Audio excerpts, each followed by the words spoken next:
पौराणिक कथाओं में आज हम जानेंगे महाभारत के समय पांडवों को श्री कृष्ण ने कलयुग की 5 कड़वी सच्चाई बताई थी। तो आइए हम इसके बारे में जानते हैं। कलयुग की 5 कड़वी सच्चाइयाँ कौन सी हैं? लेकिन इसके जानने से पहले चैनल को सब्सक्राइब कर दें, लाइक और शेयर करें। महाभारत के समय की बात है। 5 पांडवों ने भगवान श्री कृष्ण से कलयुग के बारे में चर्चा की और कलयुग के बारे में विस्तार से पूछा और जानने की इच्छा जाहिर की कि कलयुग में मनुष्य कैसा होगा, उसके व्यवहार कैसे होंगे और उसे मोक्ष कैसे प्राप्त होगा।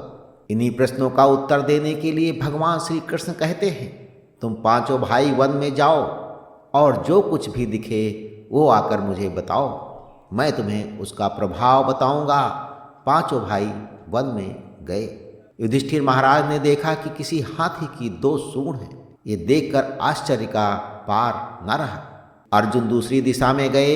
वहां उन्होंने देखा कि कोई पक्षी है और उसके पंखों पर वेद की रचनाएं लिखी हुई हैं और वो पक्षी मुर्दे का मांस खा रहा है। ये भी आश्चर्य है। भीम ने तीसरा आश्चर्य देखा कि गाय ने बछड़े को जन्म दिया और बछड़े को इतना चाट रही है कि बछड़ा लहूलुहान हो जा रहा है। सहदेव ने चौथा आश्चर्य देखा कि 6-7 कुएं हैं और आसपास के कुओं में पानी है, किंतु बीच का कुआं खाली है। बीच का कुआं गहरा है, फिर भी पानी नहीं है।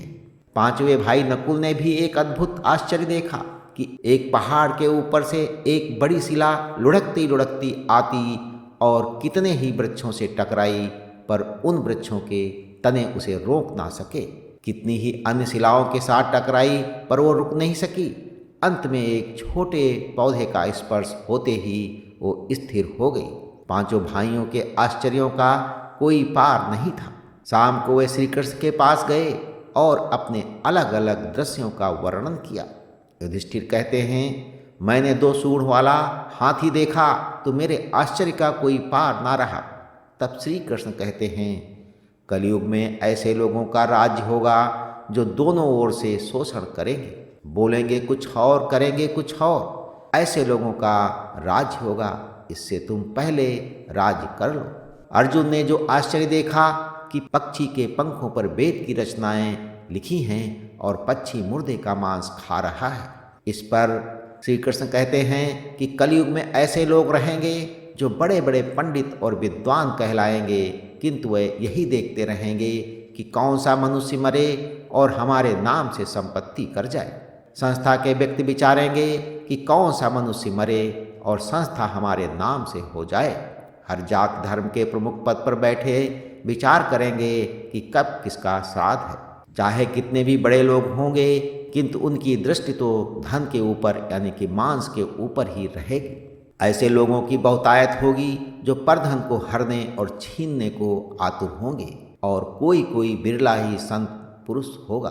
भीम ने तीसरा आश्चर्य देखा कि गाय अपने बछड़े को जितनी चाटती है कि बछड़ा लहूलुहान हो जाता है। इस पर श्री कृष्ण बोले, कलयुग का आदमी शिशुपाल हो जाएगा। बालकों के लिए इतनी ममता करेगा कि उन्हें अपने विकास का अवसर ही नहीं मिलेगा।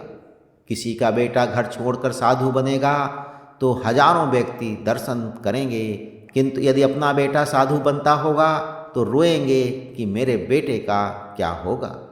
इतनी सारी ममता होगी कि उसे मायामोह और परिवार में ही बांध कर रखेंगे और उसका जीवन वहीं खत्म हो जाएगा। अंत में बेचारा अनाथ होकर मरेगा। वास्तव में लड़के तुम्हारे नहीं हैं, वह तो बहुओं की अमानत है। लड़कियां जमाइयों की अमानत हैं और तुम्हारा ये शरीर मृत्यु की अमानत है। तुम्हारी आत्मा परमात्मा की अमानत है। तुम अपने शाश्वत संबंध को जान लो बस। सहदेव ने चौथा आश्चर्य देखा जिसमें बीच में एक कुआं खाली है।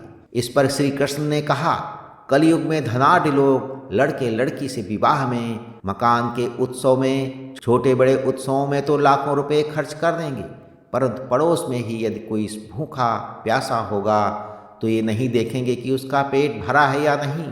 दूसरी ओर मौज मौज में शराब, कबाब, फैशन और व्यसन में पैसे उड़ा देंगे, किंतु किसी के 2 आंसू पोंछने में उनकी रुचि ना होगी और जिनकी रुचि होगी उन पर कलयुग का प्रभाव नहीं होगा, उन पर भगवान का प्रभाव होगा।